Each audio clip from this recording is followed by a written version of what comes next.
Hello guys, welcome back to channel. र आज फेरि तपाईँको म्याचमा एउटा सानो भ्लग लिएर आएको छु। र त्यो चाहिँ के भन्दाखेरि चाहिँ बिफको रेसिपीलाई लिएर आएको छु। र म है कम्ती क्लिप मात्रै गर्नेछु। र यता भने चाहिँ आज मेरो है दुईजना पाहुना सापहरू है, लुकास र अर्चन। र यता चाहिँ मेरो बहिनी है सबिना। ओके गाइस, यो चाहिँ हल्का है बिफमा इस्कुस पनि मिसाउनु लागि काटिरहेको छु। यो चाहिँ अचारको लागि सुक्खा खोर्सानी है हल्का कराईमा डामेर चाहिँ पिस्नु है सजिलो हुन्छ भन्ने चाहिँ डामिरहेको गाइस।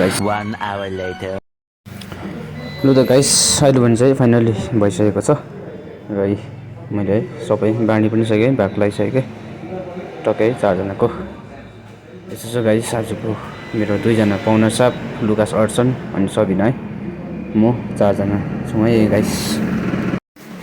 र त गाइस फाइनली अब भने चाहिँ खान थालेको है। यहाँ लुकास र अर्चनले खाँदैछ।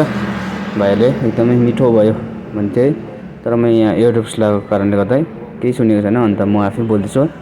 यहाँ बहिनीले पनि एकदमै दामी भन्दैछ, दामी भयो भन्दैछ है।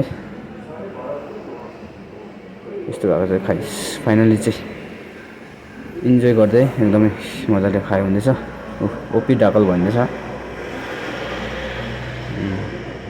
त्यो मैले है एयरड्रप्स लगाएको कारणले गर्दा चाहिँ केही सुनेको छैन गाइस। अब चाहिँ मेरो भाग चाहिँ यो हो, अब म पनि खाने है।